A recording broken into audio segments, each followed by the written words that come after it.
Issue ہے فلسطین کا جو شروع ہونے والا ہے. بھٹی دہکے گی وہاں. ظاہر بات ہے کہ اگر کوئی بہت بڑا اقدام ہو جاتا ہے فلسطینیوں کے خلاف اور اگر واقعتاً مسجد اقصی اور حکومت الصحرا گرا دیے جاتے ہیں تو طوفان اٹھے گا عالم عرب میں. یہ حسنی مبارک ہو یا شاہ خالد ہو یا کوئی اور ہو، یہ نہیں روک سکتے طوفان. نوجوان خون اٹھے گا، غیرت اور جو بھی حمیت ہے. مسلمان ان پڑھ سے ان پڑھ اور بالکل بے دین وہ بھی مسجد کی حرمت پر کٹ کرنے کو تیار ہو جاتا ہے. مسجد تو بنا دی شمبر میں ایمان کی حرارت والوں نے، من اپنا پرانا پاپی ہے برسوں میں نماز ہی بنا سکتا. وہ چاہے کانپور کی مسجد تھی مسلمانوں نے جانے دی، چاہے وہ شہید گنج کی مسجد تھی مسلمانوں نے جانے دی، چاہے نماز نہ پڑھتے ہو. لیکن یہ جو حرمت اور یہ جو حمیت، یہ غیرت ہے، اس سے جو طوفان اٹھے گا یہ ہوگا اس ملحمۃ العظما، اس کی طرف پیش رفت ہوگی. کتاب الملاحم سے احادیث کے حوالے سے جو جن جنگوں کا حوالہ دیا حضور نے، پیشن گوئی کی ہے، اس کا نقطہ آغاز تھا خلیج کی جنگ. صدام حسین نے اسے کہا تھا یہ مدر آف وارز ہے، ام المحارب، یہ ایک جنگ نہیں ہے. اس کا نقشہ بھی حدیث میں موجود ہے، پیشن گوئی موجود تھی، اس وقت بھی ہم نے شائع کی تھی. لیکن اس میں جو جنگ اب ہونے والی وہ الملحمۃ العظما. ملحمہ کسے کہتے ہیں؟ لحم گوشت کو کہتے ہیں، اور قصائی کی دکان کو عربی میں ملحم کہتے ہیں، جہاں گوشت کے ٹکڑے کیے جاتے ہیں. آج کل مشینوں سے ہوتے ہیں، اب جو ہے وہ ہاتھ سے چھریوں سے نہیں ہوتے، لیکن ٹکڑے ہو رہے ہوتے ہیں، جسموں کے چیتھے اڑ رہے ہوتے ہیں. ملحمہ یہی لفظ استعمال کیا تھا حضرت سعد ابن عبادہ نے رضی اللہ تعالیٰ عنہ یوم فتح مکہ. ان کے دل میں تھا کہ اب ہم انتقام لیں گے ان عربوں سے، ان قریش سے. الیوم یوم الملحمہ، الیوم یوم الملحمہ، یہ کہتے ہوئے جا رہے تھے. ایک خاص کیفیت آج ہے گوشت کے ٹکڑے اڑانے کا دن. حضور سے کہا چلے جا کر کے ساتھ تو یہ کہہ رہے ہیں الیوم یوم الملحمہ، یوم یوم الملحمہ. حضور نے فرمایا نہیں، ان سے کہو جا کر الیوم یوم المرحمہ، الیوم یوم المرحمہ، آج رحمت کا دن ہے، آج تو میں ان سب کو معاف کروں گا.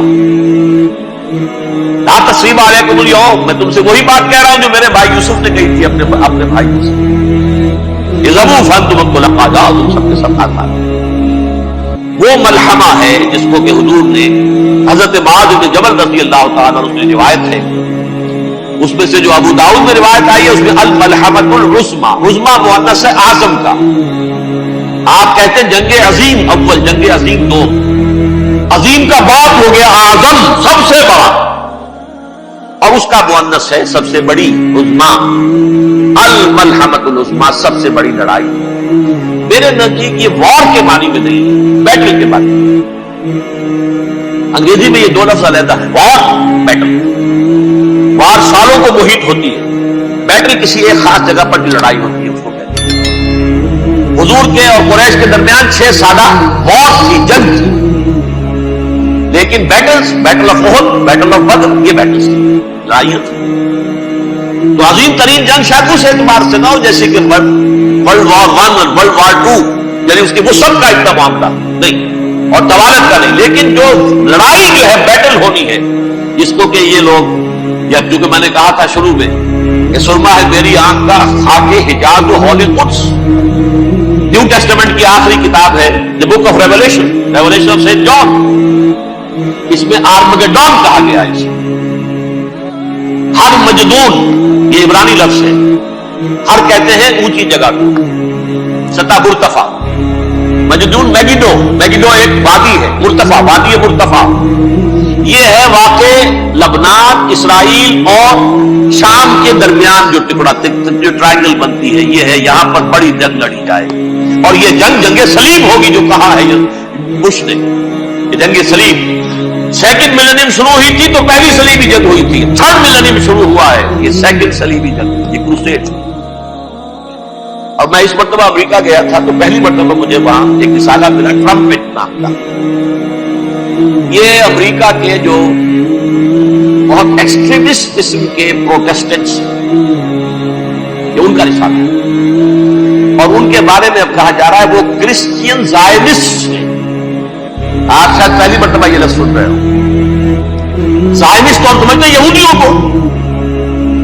کرسچین زائنسٹ وہ ہیں جو ہے تو عیسائی پروٹیسٹنٹس ہیں، لیکن اسرائیل کے وہ حمایتی یہودیوں سے بڑھ کر ہیں. یہ میری کسی پہلی تقریر میں شاید بہت سے حضرات کو یاد آ جائے، میں نے کہا تھا 4 سال پہلے ہمارا تنظیم اسلامی کا ایک کنونشن ہوا تھا ہیوسٹن میں، امریکہ کا جنوبی علاقے کا شہر. ایک سیشن اس میں ہم نے رکھا تھا انٹرفیتھ. ایک عیسائی کو بلایا تھا، ایک یہودی بہت بڑا وہاں کا عالم ہے اس کو بلایا تھا. اس یہودی عالم نے ڈاکٹر وشوگراٹ جو وہاں کی یونیورسٹی میں پروفیسر ایمیریٹس ہے، اس نے کہا تھا کہ یہ اسرائیل جو تو سپورٹ کر رہے ہیں عیسائی، ہم تو نہیں کر رہے. جو پریکٹسنگ یہودی ہیں وہ زیادہ اسرائیل کے حق میں نہیں تھے، یہ تو سن 67 کے بعد انہوں نے اسرائیل کو تسلیم کیا ہے. وہ تو منتظر تھے کہ ہمارا مسیحا آئے گا تو اس کی قیادت میں جنگ کریں گے، جیسے شیعہ منتظر تھے کہ مہدی موعود آئیں گے تو پھر ہم کچھ کریں گے. وہ امام خمینی نے کہا جب وہ آئیں گے آ جائیں گے، لیکن ہم کچھ راستہ.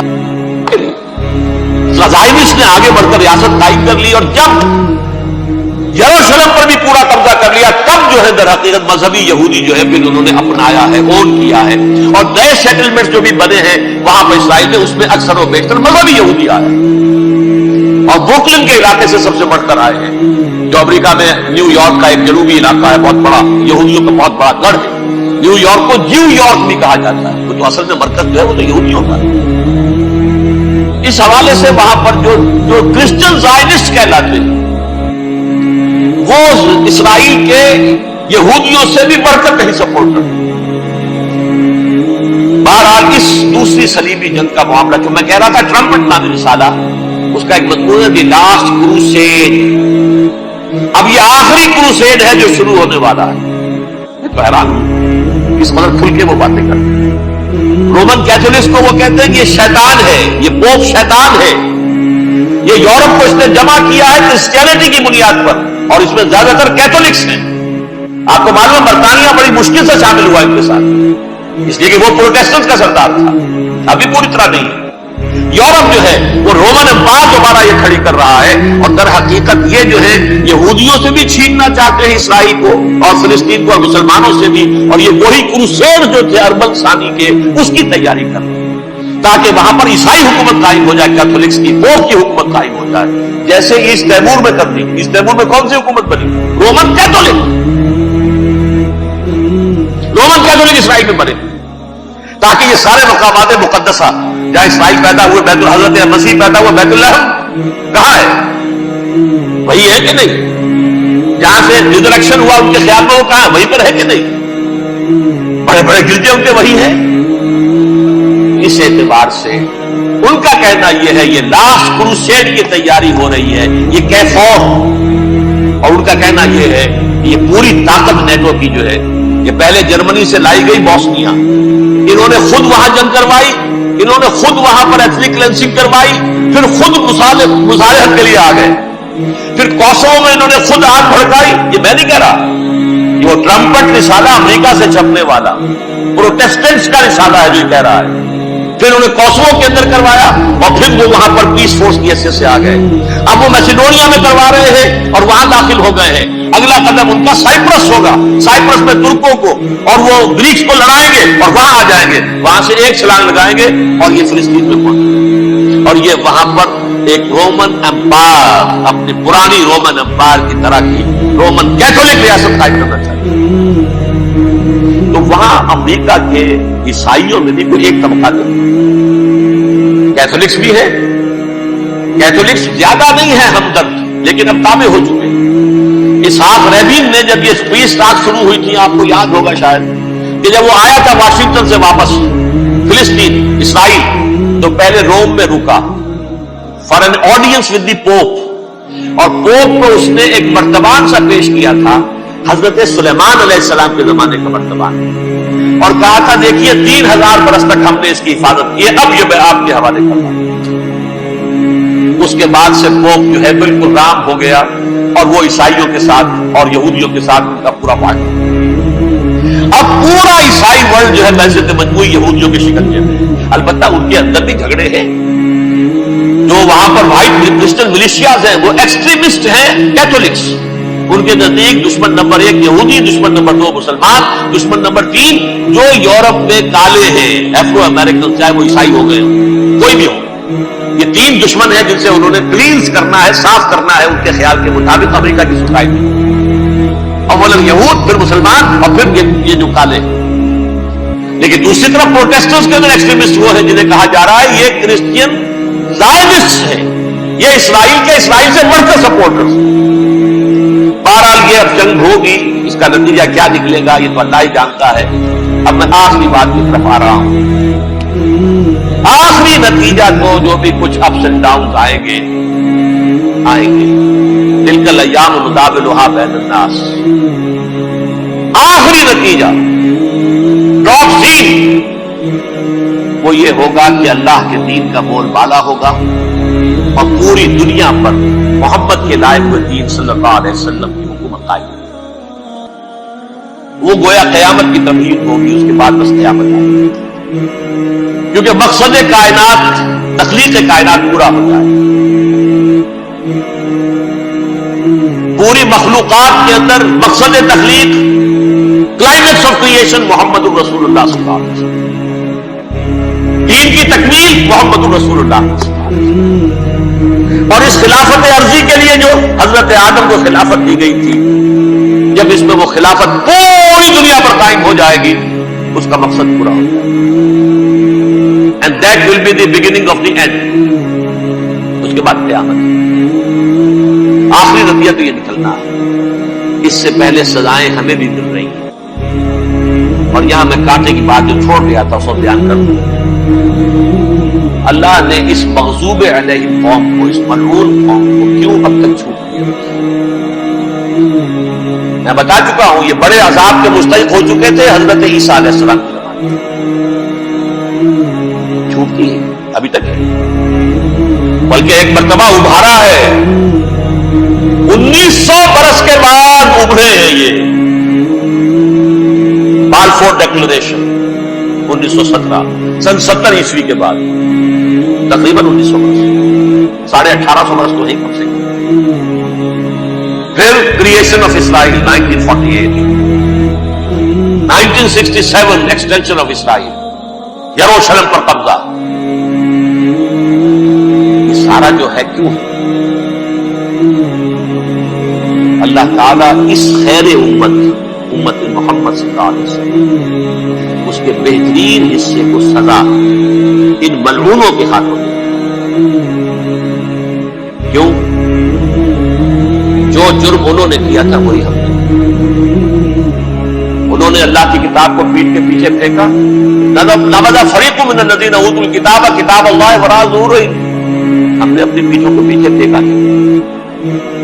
کولونیل رول سے آزاد ہوئے، کہیں اسلامی قانون نافذ کیا، کہیں اسلامی نظام قائم کیا.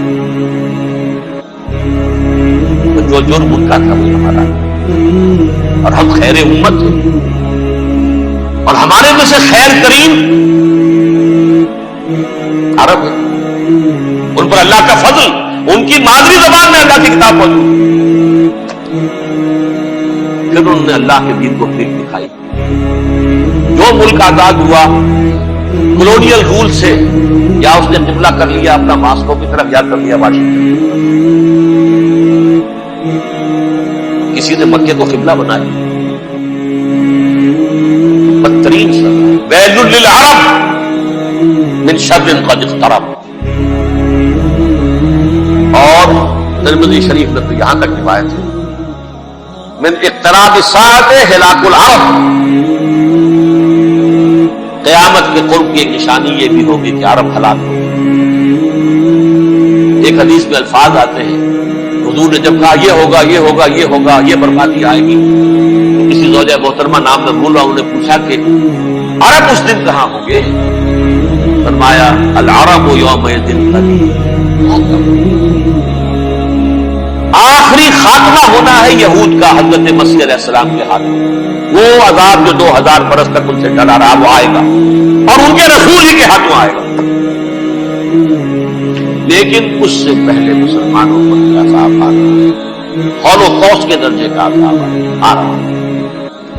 البتہ ہم پاکستانی اس میں یوں سمجھ لیجئے کہ وہ تو خبریں موجود ہیں حدیث میں، وہاں تو جو ہونا ہے اتنے انسان مریں گے کہ ایک پرندہ جو ہے اڑتا چلا جائے گا، وہ نہیں چاہے گا کہ نیچے اترے تو کسی لاش پر اترے، اسے جگہ نہیں ملے گی زمین خالی کر کے اتر سکے، تھک ہار کر گرے گا مرے گا تو بھی لاش کے اوپر گرے گا۔ یہ الفاظ ہے الملحمۃ العظمیٰ الملحمۃ الکبریٰ، یہ لاسٹ کروسیڈ ٹرمپٹ اخبار نے، میں اس کا فوٹو اسٹیٹ بھی کبھی آپ کو دکھا دوں، ویسے میرے ساتھ ہے۔